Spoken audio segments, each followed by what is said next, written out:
So this is my Smackdown review of 15th February 2025 edition. This review is probably going to be in 80% English and 15 to 20% Hindi. So let's go. Like Damien Priest is going into the chamber and that's official now. So which was kind of obvious, but I think the match, the way that it was structured, the way that things happened, it they made you believe that it could have been Jacob at one point or Braun at one point also. Like I think the match really picked up when they were on the outside, and when Braun with his old Choo Choo Express, threw Damien over the announce table before he choke slammed Jacob on the table.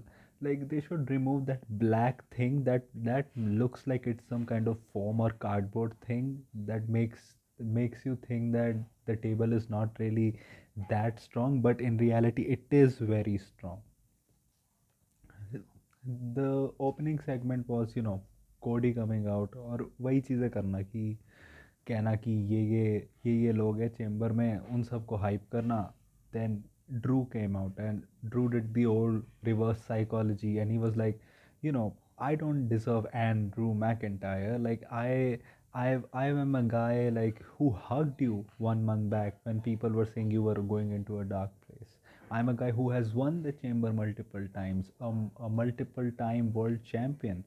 So Cody in response was like, okay, again, Drew McIntyre, and I am taking you seriously. I have not forgotten that you are one of the handful people who have defeated me at defeated me since I have come back to the WWE, which I liked that they brought the fact back because it is true. Like Cody has not lost to many people since he has come back. Who has he got pinned by? Roman and Drew, I think. Who else? And yes, he has what? Uh, Passed out to Brock Lesnar. I think these are the only three guys who have defeated Cody in any sense. Like in singles matches, of course, he has gotten pinned by Solo Sikoa before. But apart from these four people, nobody has had a pinfall win or a submission victory over Cody Rhodes in any multi-man or one-on-one match. Then they were interrupted by Jacob Fatu. Like Jacob, Jacob should not wear that mask. It makes him look like a goof. Like Jacob was essentially, out there and was like, like I will take that title back to the family where it never should have left. And he was like to Drew that you have already gotten your chances. And Drew was like, Washington DC wants to see Drew versus Jacob, but I'm not going to give it to them because I'm already qualified. So Cody, you deal with that.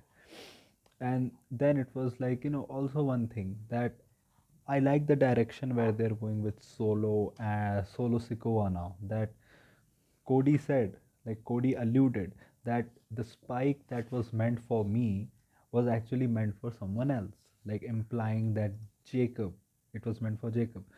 जो मुझे थोड़ा सा समझ नहीं आया, मतलब कि क्या मतलब सोलो वहाँ पे रेडी था कि मैं जेकब को मारूंगा, लेकिन यार और नहीं यार कोडी जीत गया, मैं कोडी को जाके मार देता हूँ. तो तो मुझे नहीं लगता वो था.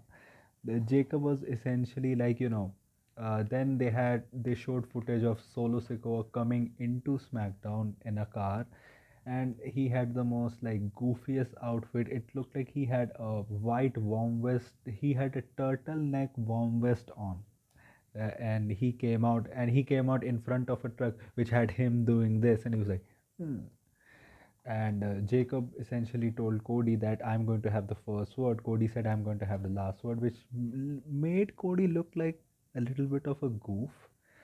क्योंकि मतलब देखो, मैं चाहता हूँ कोडी वही वाला एग्रेसिव रहे जो केविन ओवेंस के से जीतने के बाद. यार वो इंटेंसिटी नहीं जानी चाहिए जो थोड़ी सी चली गई. अब ऐसा लग रहा है कोडी वापस who do you want to talk about वाले मोड में आ रहा है. मतलब वन थिंग इज़ कि वो अभी तक ओवर नहीं हुआ है. कोडी ऑलमोस्ट हर वीक करता है what you want to talk about, और वो एक्सपेक्ट करते हो तुम कि जो क्राउड है वो चांट करे उसके साथ, वो नहीं.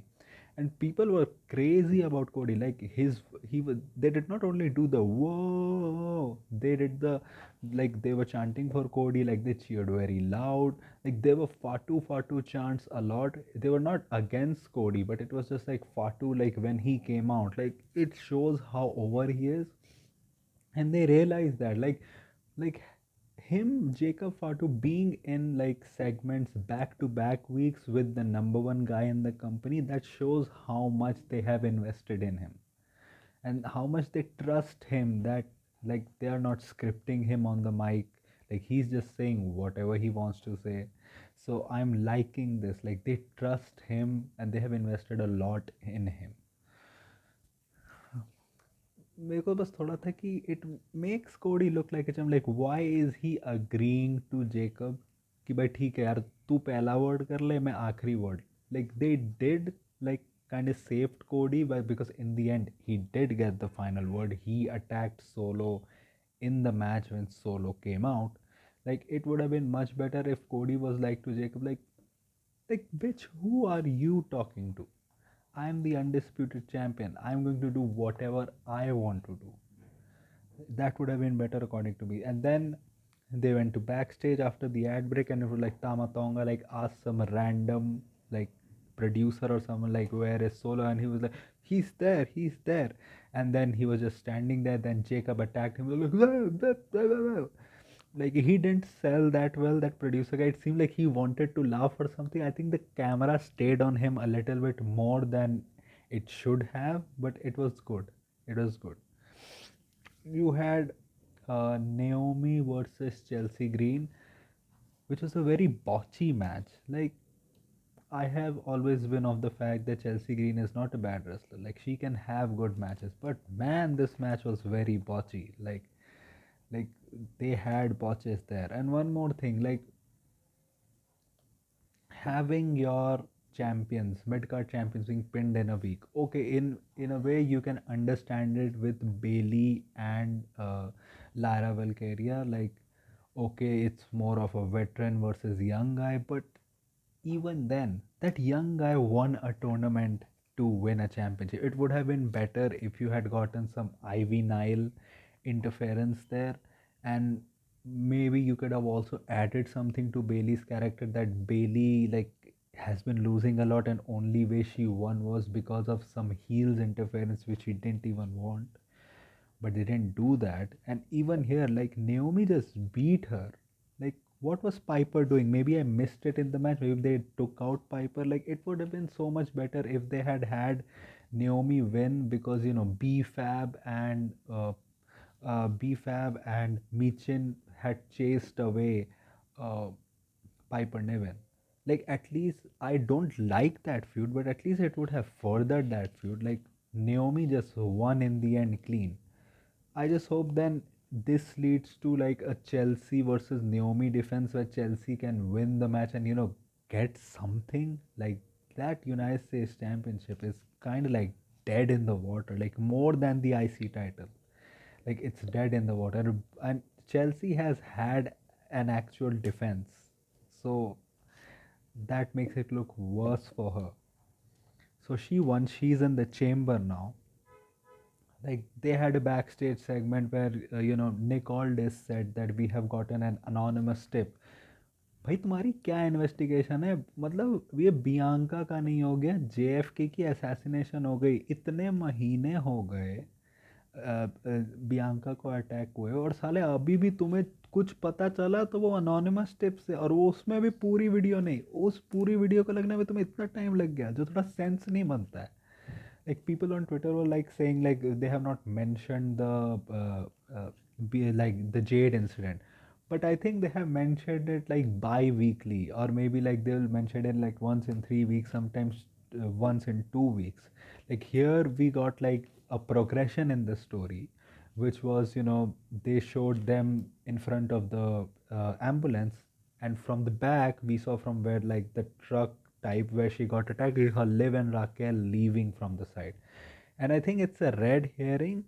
It was because it was kind of like it didn't show anything clearly. Even Nick Aldis was like, we don't know. Naomi was like, everyone think it's me, but this is it is Liv and Raquel.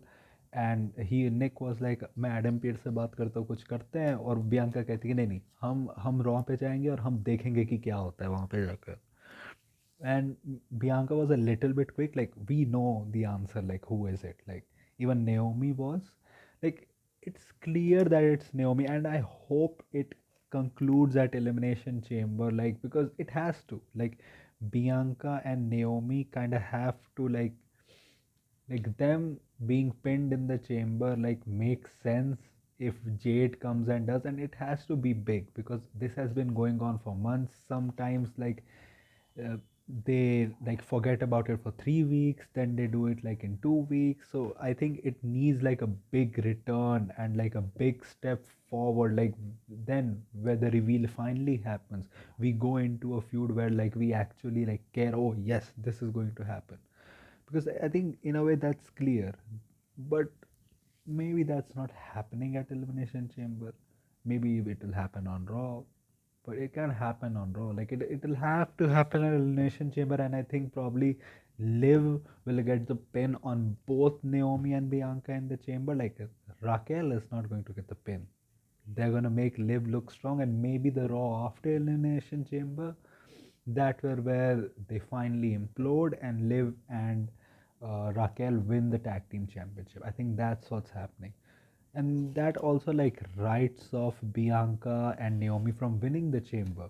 Like I saw on Twitter, like this is pretty clear. Like, now WrestleMania directions have been said. Like, Bailey will probably win the chamber, and then getting EO involved in that, like, that will probably make sense because you have Rhea versus EO. Probably Bailey gets there, something happens in the match, we get like a triple threat at Mania with Rhea, EO, and Bailey, and then you can have Rhea pin Bailey, and and Rhea will actually have a story because Bailey and EO have history.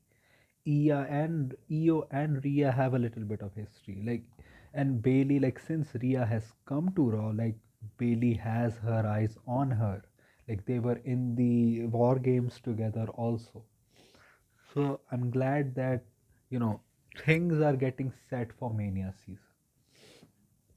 We also had, Carmelo Hayes versus R-Truth, which was really funny for me. भाई कैसे set किया था इन्होंने, मतलब वो locker room है SmackDown का, और उन्होंने वहाँ पे बस एक वो लॉकर सा लगा दिया बड़ा सा, और वहाँ पे पता नहीं someone looking like Deji in like a red jacket did nothing to Carmelo's hair, and then he just walked away, and R-Truth came in, and it was like it was not even a makeshift barber shop. And the joke was essentially like Carmelo was saying he's him, but Arthur said, "You're not Tozawa." And Carmelo was like, "I'm going to challenge you." And, Carmelo and R-Truth had a match. And it happened after, Miz faced LA Knight, where Miz, where it. I really like Carmelo's gimmick. Like, Carmelo gimmick is that he thinks that he's like the best wrestler in the world. He's the top star, where when he actually isn't.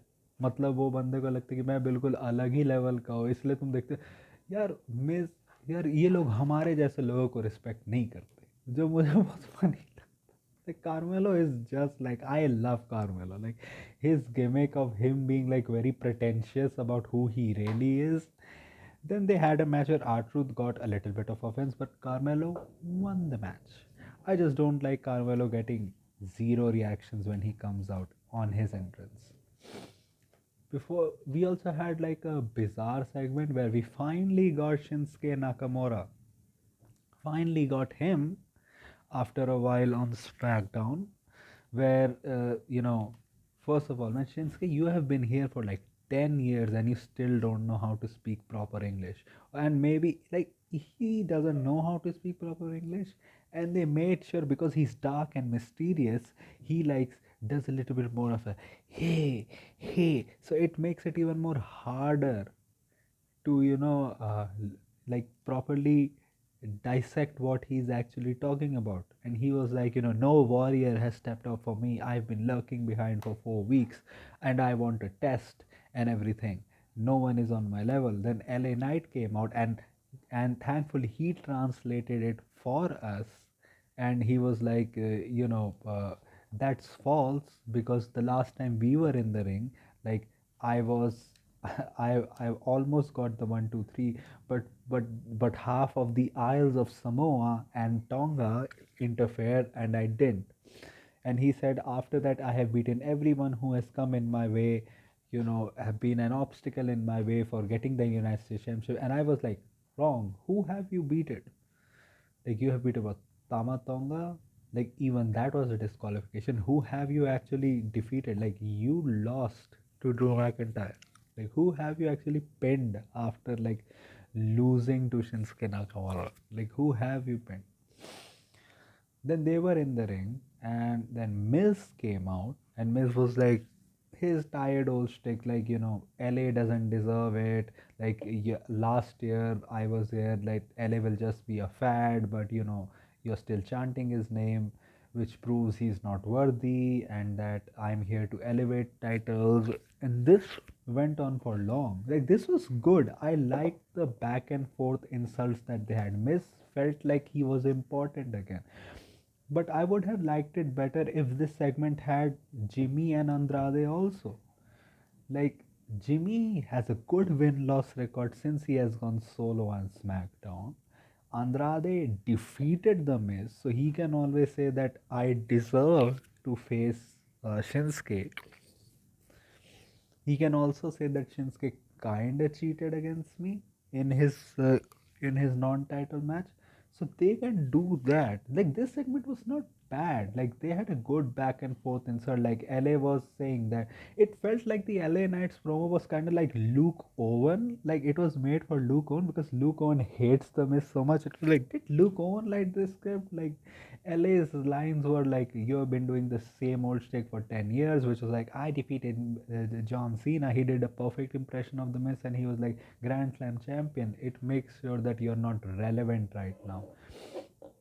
And he also like brought it up again. Like, if you see Logan's defenses and Shinsuke's defenses, like it, like, I don't really want to win the United States Championship. The United States title needs me. And then they were like, miss I may have missed some lines, but in the end it was like, I think they ran out of lines to talk, because in the end LA just told Miss, bhai, you suck. Matlab, you just suck. Like, he just said, you suck. It was like, it was no quippy line. It was like, you suck, Miss. And like, did you ran out of lines to speak? Like, did this segment went for long? And then you had, Miz tried to attack LA, and then the match was set. Miz was actually wearing his in-ring gear under his old jacket, and it was said like, Nakamura also wants a challenger. So Nakamura was standing at the ringside. We had LA Knight versus Miz, which was a fine match. Like, Miz actually put in his, I thought it would be like a quick squash match, but Miz actually got a lot of offense, and then LA won. And it also shows how much they think the mid card is lacking people, because they gave Miz like a proper segment and a proper match too, whereas where he was on Raw, apart from when he was in a tag team with R-Truth, like, he didn't even get like 5 minute matches. He was mostly in backstage segments with Cross and like doing nothing. Like, he was like a lower card, undercard, like even under like Pete Dunne many a times at least, but he got more featured on TV, the Miz. And you had things going on. LA in the match trying to get into Shinsuke's head. After the match, it was like Shinsuke tried to attack LA with the title, but LA was smart. He before he was able to, उसे देख लिया कि Shinsuke करने वाला है, फिर then they just stared at each other and were like, you fight me, you fight me, you fight me. I really thought कि Aleister Black आने वाला है, because like, they stared each other and talked back and forth for long. I was like, is Alistair coming out? Is Alistair coming out? But then it just ended.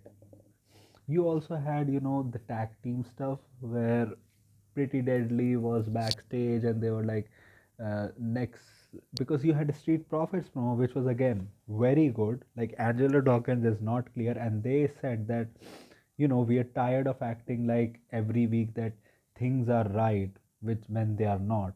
Like, why are you so angry? Like, be it the Motor City, be it Los Garzas, be it Pretty Deadly, be it DIY, we are coming for all of them when we are cleared.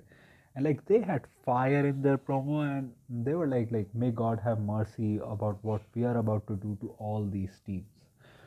And Pretty Deadly were like, after that, Byron told them, but they were like, we are focused on a tag team title match which is happening next week against DIY.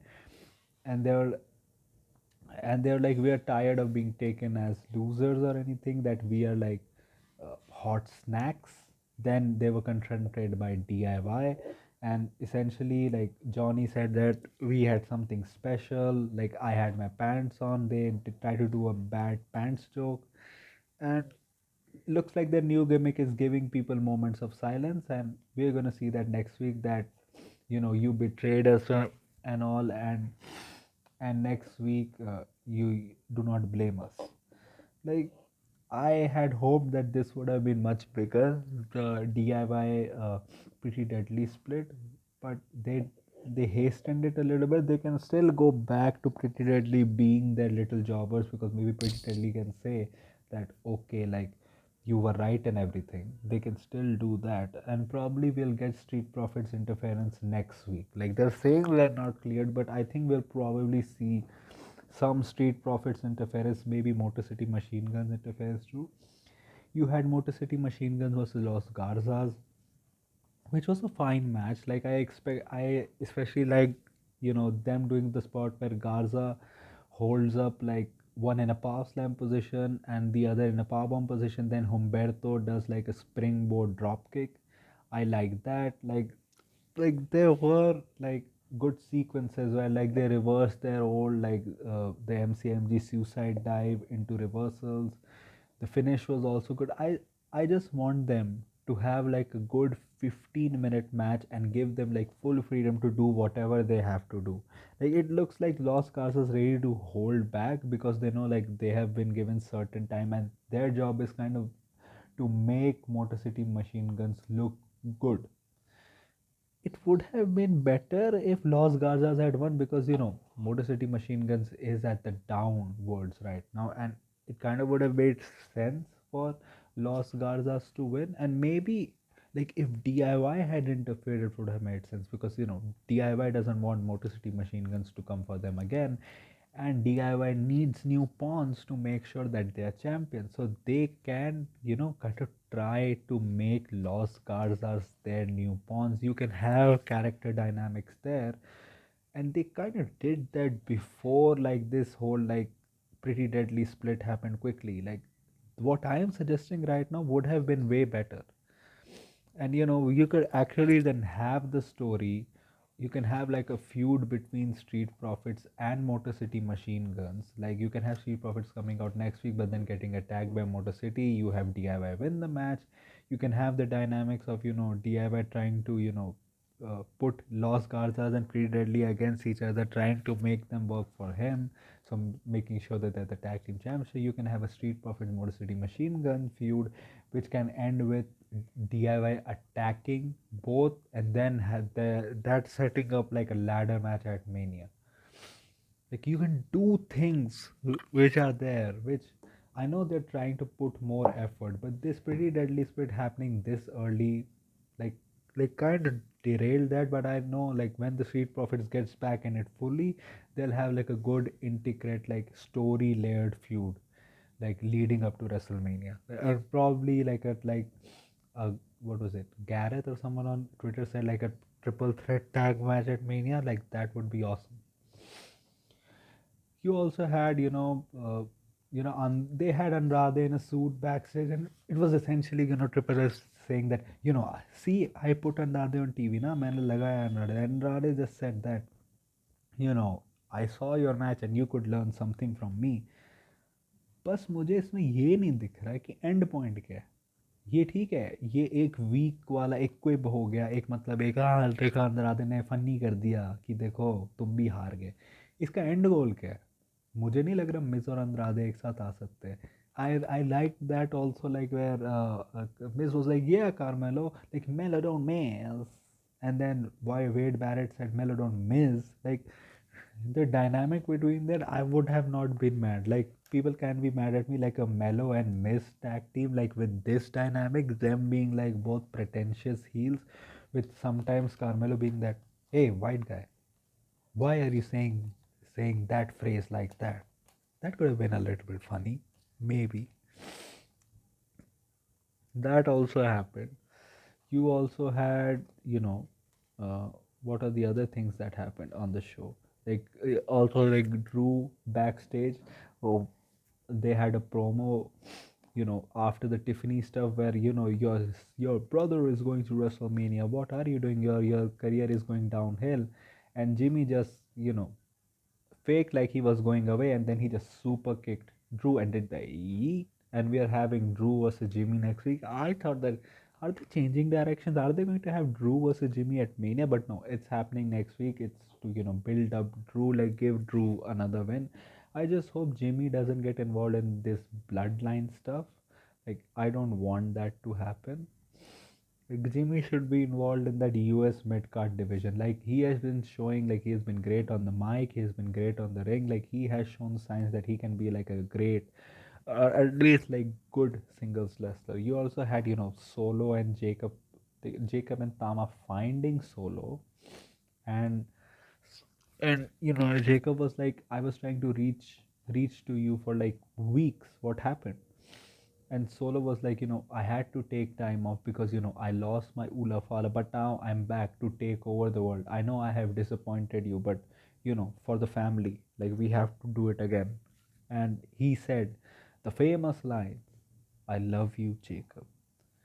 But Jacob didn't responded back, and Tama was just standing there, and Solo and Tama had a little bit of stare at the last, which I was like, is something brewing there?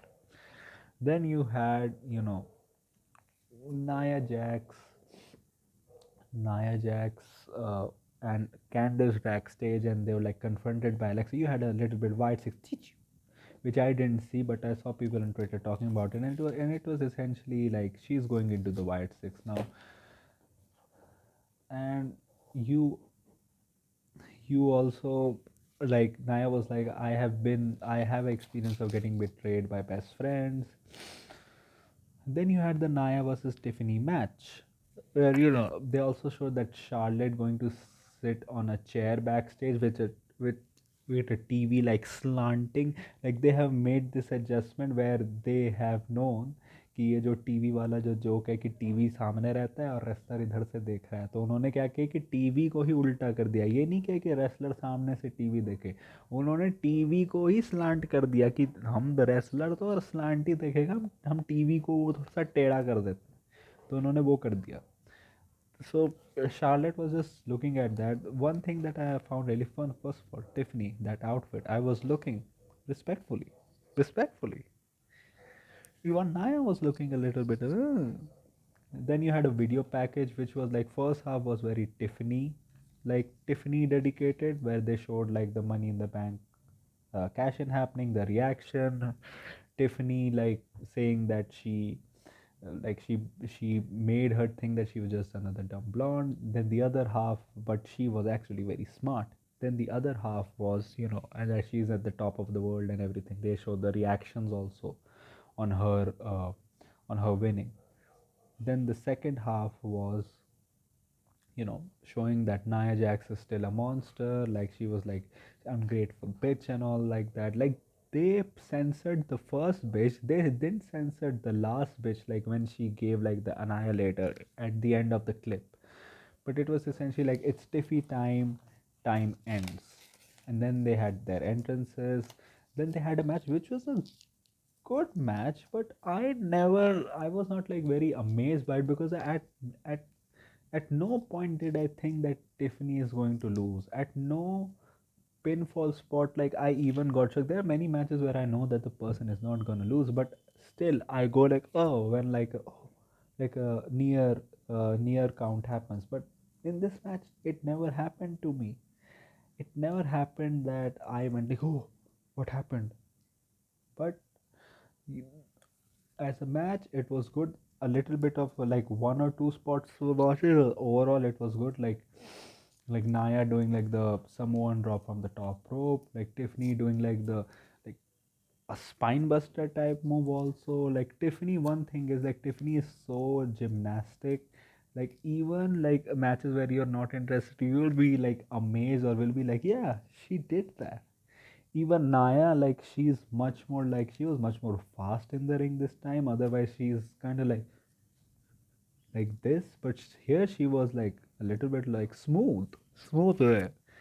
Like I would have liked Tiffany to win the match. In the end, she was going for the PMS, but Candice stopped. She interfered, and then they beat her ass. You earlier had Trish Stratus, like, and she was like, either I'm going to be on a suite or either I'm going to be in a seat at Elimination Chamber. And then Trish Stratus came out. I thought that, like, people thought on Twitter, like, it's going to be Tiffany versus Chelsea, maybe in Canada. But that's not what's gonna happen.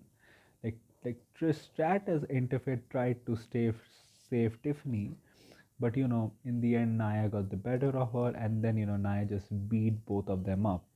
And then she just left, and then they had the whole like security coming out, and I was like, this was a normal brawl. First of all, like how less they have like the security guards in women's segments. Like last time they had was in the Rhea and Nia Jax feud.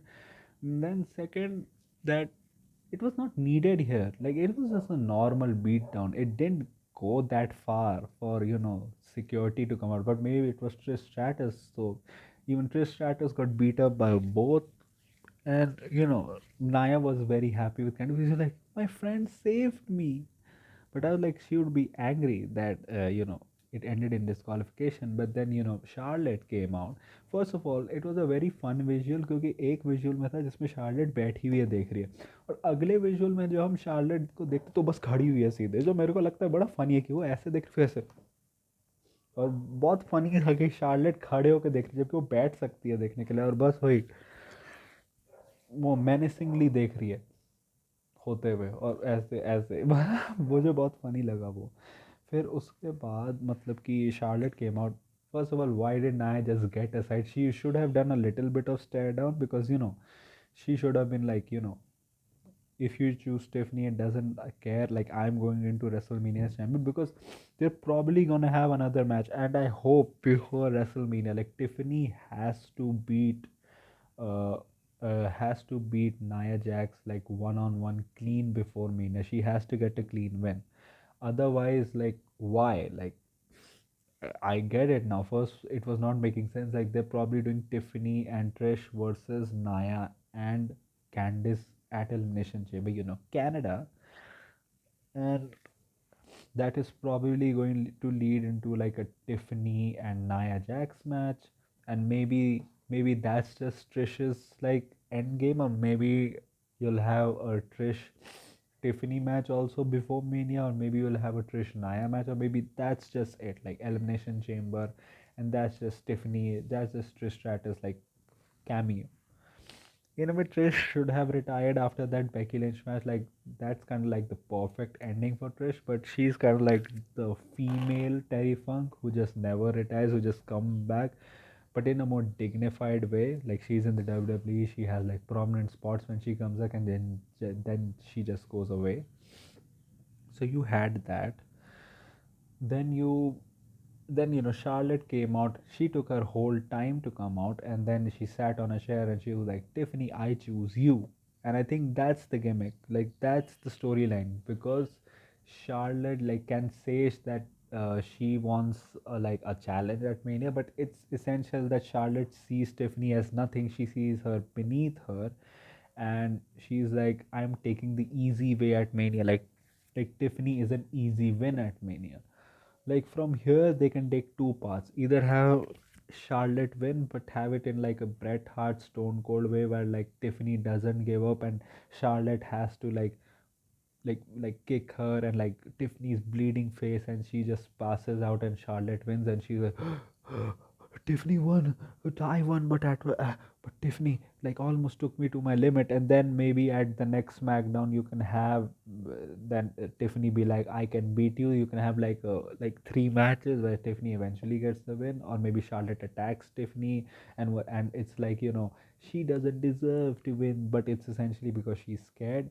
The second, you can have Tiffany win at Mania because the feud is essentially going to be you're not on my level, you're beneath me. And this segment showed like she took a chair, she sat down, and she was like, Tiffy, are you awake? Like that was diabolical. Like she just sitting on a chair and just like, yeah, Tiffy, Tiffy, Tiffy, I choose you at Mania. So another match confirmed: Charlotte versus Tiffany at Mania for the WWE Women's Championship. Lillian Garcia also doing the Women's Championship. Then, you know, you had a Damien Priest video package where he was in his some mysterious nightclub just saying that I don't need bosses, I don't need this, I don't need that, like I'm here to become a champion again. I've already been on top and in the ring, like I don't know anyone, there's no friends, and I'm going to beat you and everything. And they Triple H does love Damien Priest. Even in that WrestleMania new commercial, like Damien Priest is there like four times. They have like a dedicated video package to him, which is essentially like a character vignette, but they have added like music to it. He's in his lair and all, so they really love him. Then you also had, before the final match, you had, Braun saying stuff like, I'm gonna get you far too. Then he came out. Then you had, Damien came out at last. Then Jacob. First is like Jacob is a beast, but you can really see how Jacob looks really small compared to the other guys. This match I have already talked a little bit about it. Like when Jacob hit that moonsault after Solo interfered and hit you know hit Braun uh, with the spike. I like they went back to the Saturday Night's main event thing, him giving the multiple hip attacks, then having the chair, but Braun countering it, and he was like, you know, an eye for an eye. At that moment, when he hit the moonsault, I thought it was done. I thought he was gonna win, and I really liked the spots where Jacob really showed out, where Jacob did a suicide dive at the two I think two Braun outside, even in the ring. Like even Damien got his spots where he did like the kicks and everything, and like a flying kick and everything. Like everyone had their spots in the match where they looked really good in the match. Then you had the ending where he hit the moonsault. I was like, why didn't he go for the pin? And then I was like, oh, Jacob is not winning. But for a split second, I was like, oh, are they gonna make Jacob go to Elimination Chamber? Maybe at another spot also. I thought about that.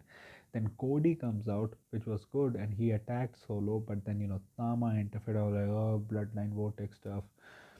Then then you had Solo go for the spike on Tama, but Cody, but he tucked down. He hit Tama with the spike, out of mistake. Then Jacob was like, "तू क्या कर रहा है बे साले?" And then he came out and he like took off his shirt, and it was like, "Are they going to fight?" That didn't have like a big crowd reaction. I think they expected a little bit more. Then like then Cody gave like Damien attacked Jacob from the back. Then Cody gave like a crossroads to Tamatonga. Then Damien went back into the ring.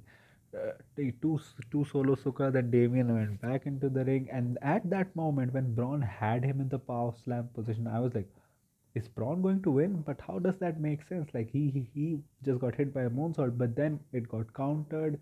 Damien hit him with a kick, and then Damien hit him with the South of Heaven, and he won the match. And after the match, we had the obligatory Cody staring at the Mania sign with an Elimination Chamber participant, him shaking his hand, and that's how SmackDown ended. And I liked the direction. And it was for me a high 3 out of 5. Like it was an enjoyable show, Nothing bad. There were things that they could have done better, but there was nothing bad on the show. And overall, a very enjoyable show. Stories move. Like, does it feel like a road to mania SmackDown? No. But then, which show feels like that before the Elimination Chamber happens?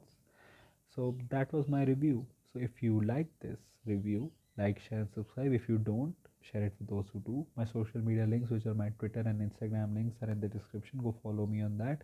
My UPI ID link, shabboy@okicici, is in the description. Also, donate any amount of money which you can, so that it helps me make YouTube a permanent career option. So that was it for me today. So thank you. Goodbye. Alvida.